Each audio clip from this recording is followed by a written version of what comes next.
सर्वधिष्ठान धात्रे नमः। सर्वधिष्ठान धात्रे नमः। ओम जगदाधार ओम जगदाधार सर्वधिष्ठान धात्रे नमः। सर्वधिष्ठान धात्रे नमः। ओम जगदाधार ओम जगदाधार सर्वधिष्ठान धात्रे नमः। सर्वधिष्ठान धात्रे नमः। सच्चिदानंद भगवान की जय। सत्य सनातन धर्म की जय। सतगुरुदेव भगवान की जय।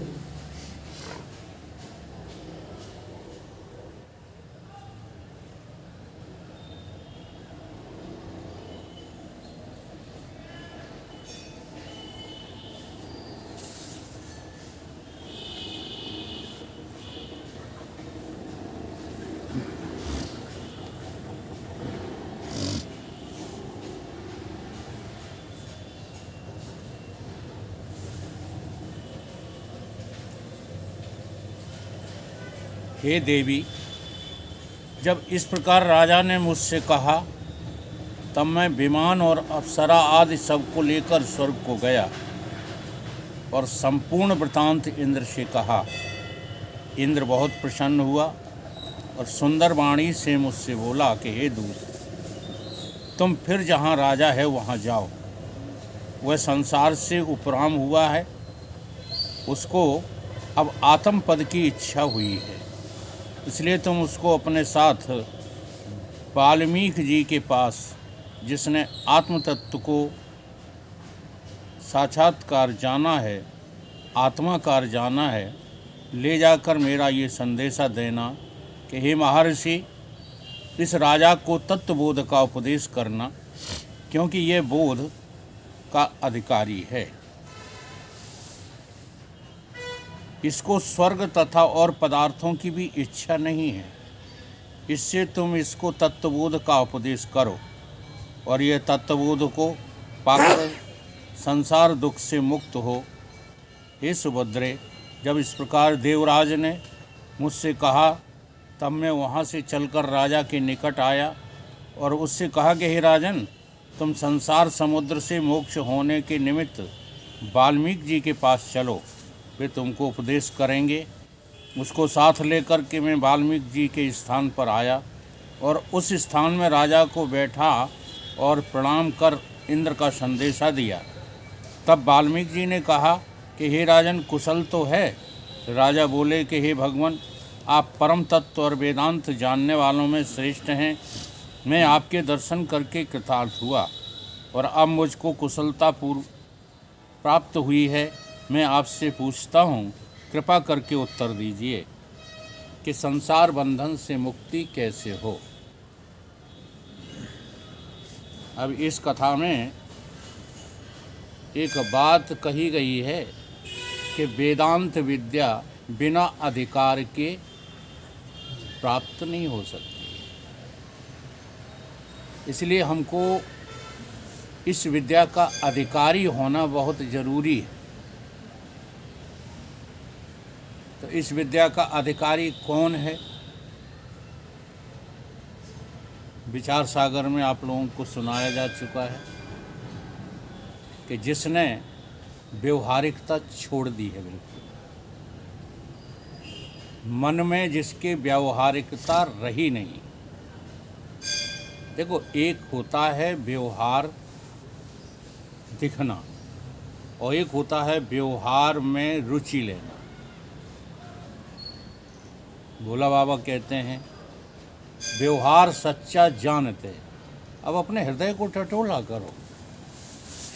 तो देखो, जब जो है हम इस तन से उत्क्रांत करेंगे तो दुनिया का कोई हमारा साथ नहीं देगा, इसलिए अपने आप को जो है टटोला करो। और जब जो है लगे हमको कि हम ऐसी क्षमता को प्राप्त हो चुके, तभी उसमें यश लगाओ, तब तक यश मत लगाओ। क्या कहते हैं भोला बाबा? व्यवहार सच्चा जानते। अब बहुत महत्वपूर्ण बात है, लेकिन हमने चूंकि रट ली है तो हमको लगता बड़ी सरल है। ऐसा व्यक्ति मिलना मुश्किल है जिसको व्यवहार सच्चा न लगे। अच्छा, हमको व्यवहार सच्चा नहीं लगता है, फिर व्यवहार में कोई बुरा मान जाए तो हमारा क्या बिगड़ रहा? बोलो, कुछ हमारा बिगड़ जाएगा क्या? जैसे राकेश की बारात नहीं गए तो हो सकता है कि राकेश को बुरा लगा हो, लेकिन हमारा क्या बिगड़ गया? तो इस शब्द का अर्थ बड़े गहराई में है, हम लोग बहुत हल्के में लेते हैं। है कोई अभी जिसे व्यवहार सच्चा नहीं लगता? व्यवहार सच्चा जानते। अब देखो, उसकी कोई सीमा नहीं बनाओगे कि पड़ोसी के यहाँ व्यवहार है तो नहीं करेंगे, वो हमें अच्छा नहीं लगता। वो अपने घर में है तो करेंगे, तो वो अच्छा नहीं लगता। अच्छा लगता है तब कर रहे हो कि अच्छा नहीं लगता है? हम प्रायः ये कहा करते हैं कि कितना भी व्यवहारिक कार्य हो और दूसरी तरफ सत्संग में बुलाना हो, तुम किधर जाते? आपके अंतःकरण का निश्चय हो जाएगा कि आपने अपने अंतःकरण में कुछ सफाई कर ली है। अगर पूरा का पूरा मन सत्संग में लगा है, व्यवहारिक किसी भी प्रक्रिया में मन तैयार नहीं है, तो सफाई हो गई। व्यवहार सच्चा जानते। क्षर देह अक्षर मानते। अब देह कैसा है? देह तो जो है जाने ही वाला है, परंतु हमको क्या लगता है? हमको लगता है कि अभी तो रहेगा। कोई छोटी सी ठोकर लग जाती है तो लगने लगता है कि अरे रे रे, आज ही मर गए होते तो। आप लोगों को बता रहे हैं, आज सुबह की घटना मैंने किसी को बताई नहीं। पता नहीं जाने कहाँ ध्यान था, एक ऐसी ठोकर लगी हमको चलते में कि 2 गुलांटें खा गए। जब पहली गुलांट लगी तो इन हाथों के बल पर शरीर आ गया। बहुत दर्द हो रहा है अभी भी, यद्यपि मैं आयोडेक्स लगा आया हूँ। और दूसरी गुलांट और खा गए, सड़क पर चित्त पड़े। वो तो एक लड़का जो है पीछे से आ रहा था, उसने मुझे उठा लिया। मैंने कहा यहाँ गिर कैसे पड़े? यहाँ कोई हमें पत्थर नहीं लग रहा, कुछ नहीं लग रहा। तो बोला अरे वो उम्र का तकाजा है, हो ही जाता है सब। तो मन ने कहा कि आज ही शरीर छूट गया होता तो ऐसे वक्त पर तो मन स्वीकार कर लेता है कि आखिरी क्षण है। लेकिन हमारे ग्रंथ क्या कहते हैं? क्षण भंगुर जीवन की कलिका, कल प्रात को जाने के लिए न के। हर समय ये ख्याल रखो, ये क्षण मेरा आखिरी क्षण है। तो तुम अंतःकरण को शुद्ध करने के उपाय करोगे, अन्यथा नहीं करोगे। तो क्षर देह अक्षर मानते। संसार में सुख ढूंढते। अब सुख कहाँ मिलेगा? कहाँ मिलेगा? संसार में बारातें करने में सुख मिलेगा? संसार में सुख ढूंढते, सुख रूप निज को नहीं ढूंढते। और विश्वेश में तुम सो रहे और विश्व माही हो जगे। तुम कहाँ पर जग रहे हो? संसार में जग रहे हो। और सो कहाँ रहे हो? अपने आप में सो रहे हो। अब इस बात को कोई व्यक्ति स्वीकार नहीं करना चाहता कि हम अपने आप में सो रहे हैं। सोते सोते सब कर रहे हो। बुरे काम तो सोते सोते कर रहे हो, अच्छे काम तो सोते सोते कर रहे हो। ये पूजा पाठ भी सोते सोते कर रहे, जगह थोड़े ही हो। आज एक भजन सुन रहा था मैं, जगाने वाला भजन था कि मंदिर पहुँचे, देवी देवता का पूजन किया और इतने में ख्याल आ गया। आप लोगों ने भी सुना होगा, प्यासे को पानी पिलाया नहीं, भूखे को भोजन कराया नहीं। ख्याल आ गया कि माता पिता की सेवा नहीं की तो मंदिर में सिर पटकने से क्या फायदा। ये ख्याल आता है किसी को? नहीं आता, क्योंकि सो रहे हैं। इसलिए विश्वेश में तुम सो रहे और विश्वमाई हो जगे, भोला निरंजन देव में मन भला कैसे लगे। तो ये लक्षण जब हमारे में आ जाएं, तब हमको ये समझना चाहिए कि अब हमारा मल दूर हो गया। व्यवहार में बिल्कुल रुचि न रहने का नाम है मल रहित होना। और यही हमने कल जो है वहाँ टोका था अरुण सिंह को, तभी हाथ उठाना कि अब हम मनुष्य बन जाएंगे जब तुम्हारी व्यवहारिकता में रुचि 100% समाप्त हो जाए। अगर नहीं हुई है तो धोखे में भी ये मत समझ लेना कि हम मानव हो गए।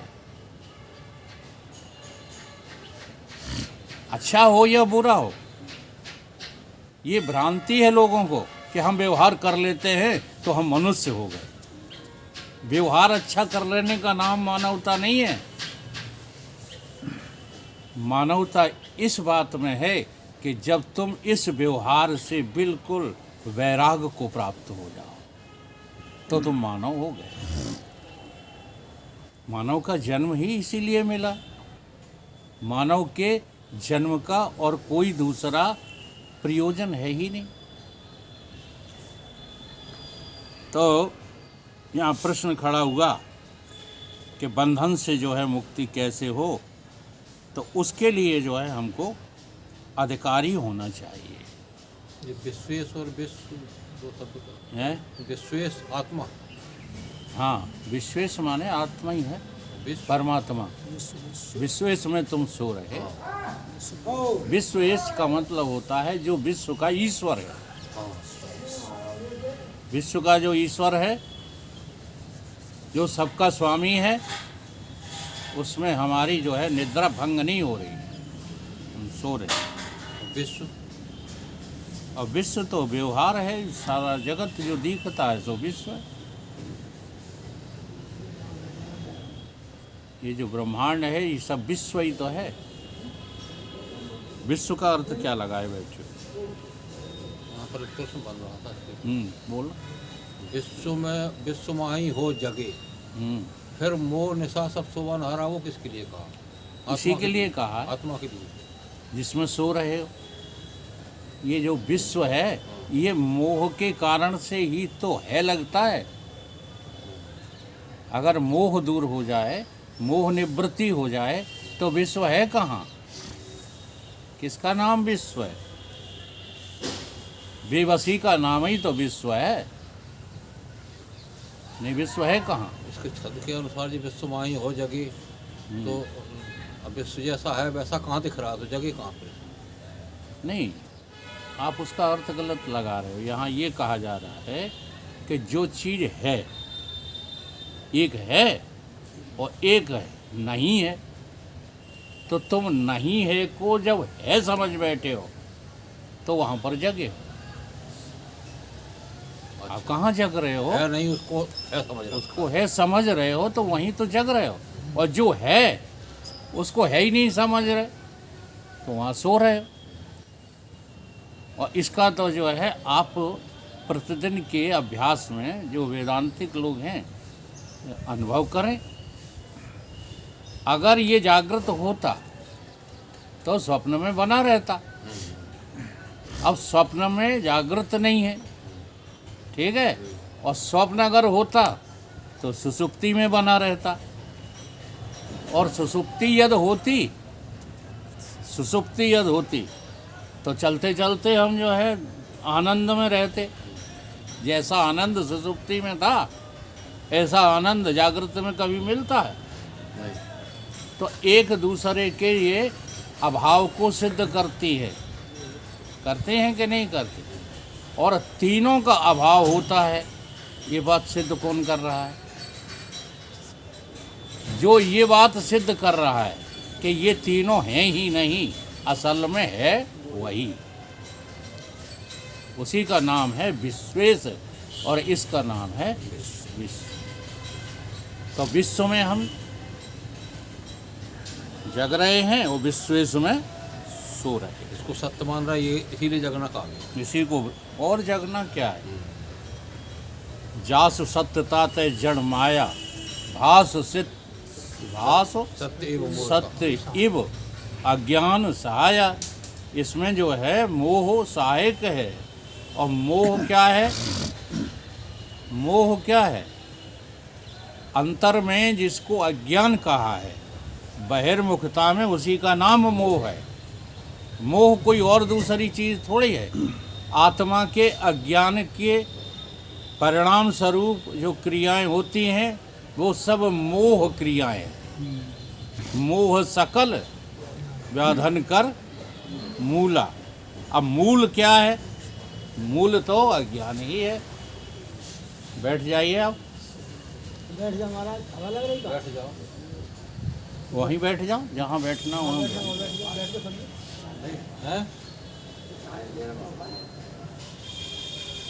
प्रश्न पैदा हुआ कि बंधन से कैसे मुक्त हों।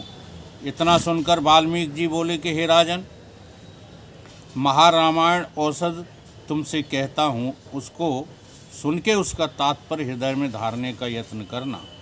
जब तात्पर्य हृदय में धारोगे तब जीवन मुक्त होकर के विचरोगे। जो भी आपको सुनाया जाता है उसका तात्पर्य क्या है,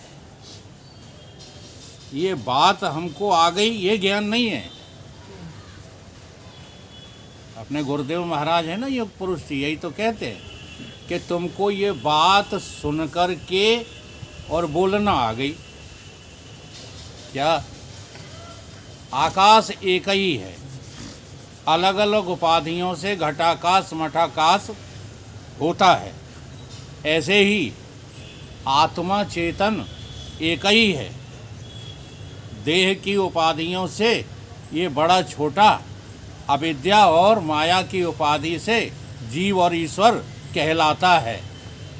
अब तुम ज्ञान को प्राप्त हो गए, इतना जान गए तो ज्ञान को प्राप्त हो गए?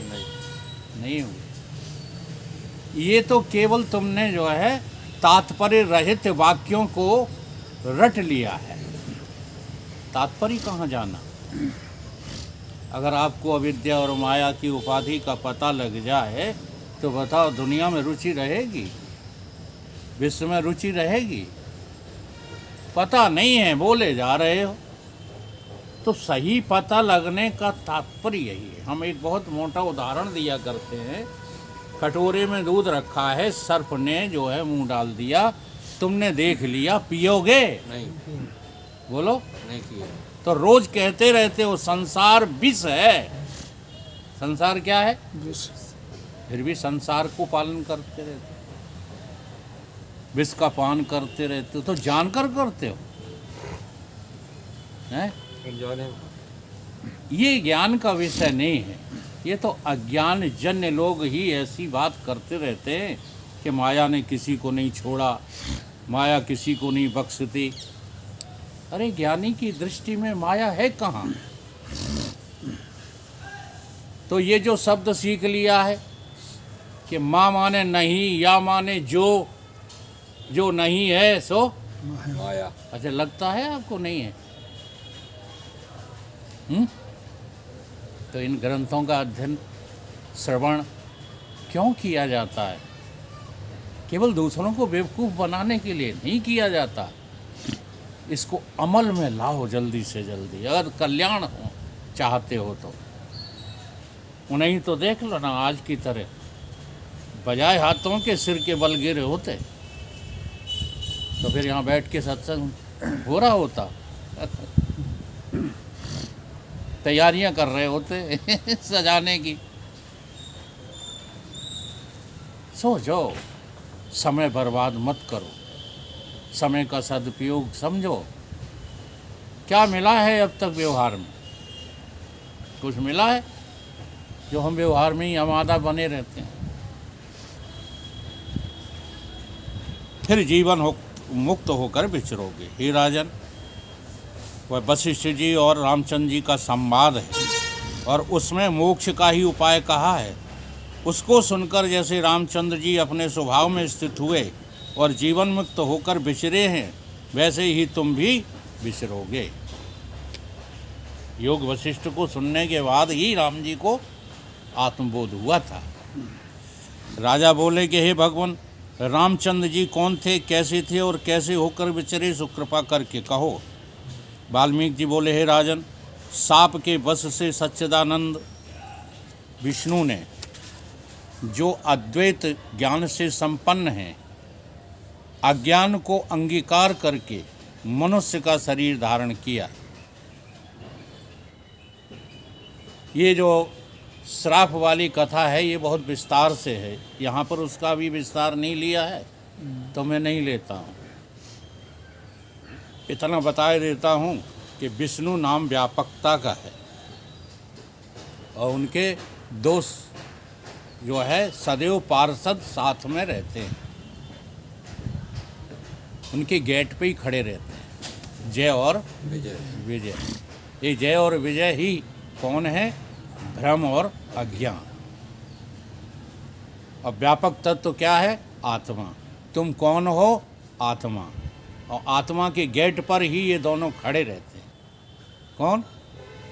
ज्ञान और भ्रम। हाँ, तो एक तो वो जो व्यापक तत्व इसे स्वीकार कर लेता है, भ्रम को, अज्ञान को स्वीकार कर लेता है और फिर बाहर की तरफ झांकता है, उसका नाम क्या है? अवतार।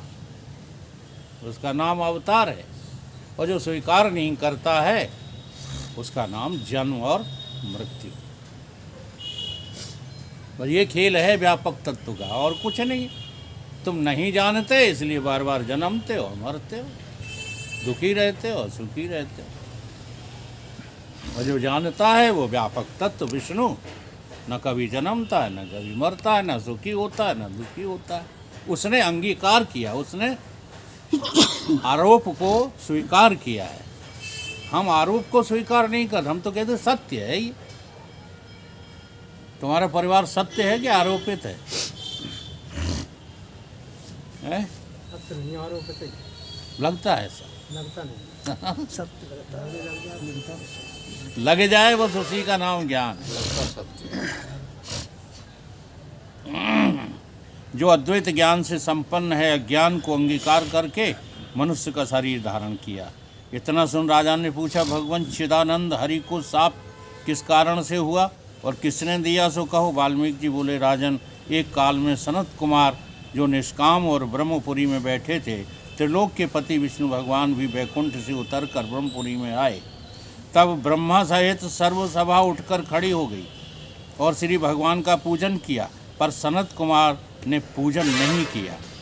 इस बात को देख करके भगवान विष्णु बोले कि हे सनत कुमार, तुमको निष्कामता का अभिमान है, इससे तुम काम से आतुर होगे और स्वामी कार्तिक तुम्हारा नाम होगा।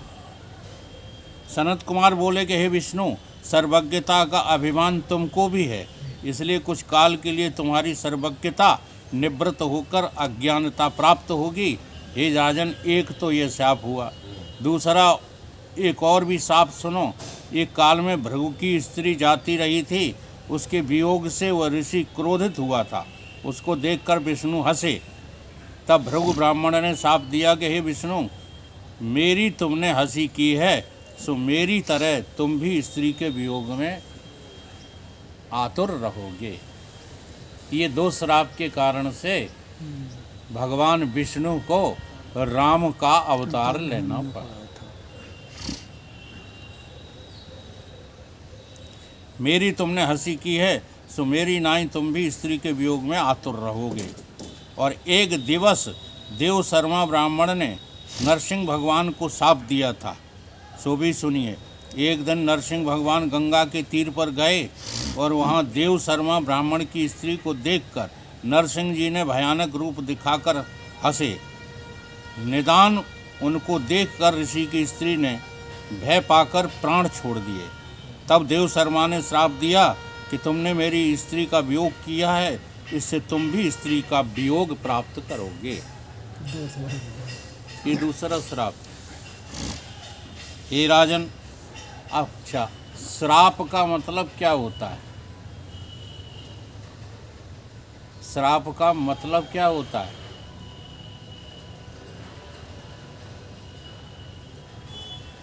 हम जो मतलब समझते हैं वो श्राप का मतलब नहीं होता। श्राप का मतलब होता है अपने का किए हुए कर्मों को ईमानदारी से स्वीकार कर लेना, इसका नाम श्राप है। अब किसी से कहो कि तुम इस संसार में गलत कर्मों में जी रहे हो, तो वो स्वीकार ही नहीं करता। मैंने कोई गलत काम नहीं किया। श्राप किसको कहते हैं? गलती को स्वीकार कर लेने का नाम श्राप। सारे काम गलत ही तो करता है आदमी, लेकिन कहता है कि मैंने कोई गलत काम नहीं किया है, तो वो अपने को श्रापित स्वीकार नहीं करता। हे राजन, वह जो शरीर धारण किया और आगे जो वृतांत हुआ सो सावधान होकर सुनो।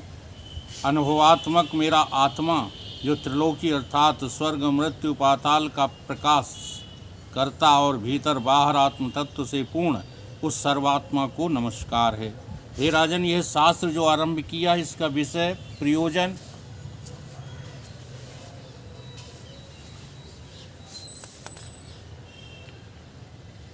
संबंध क्या है और अधिकारी कौन है, सो सुनो।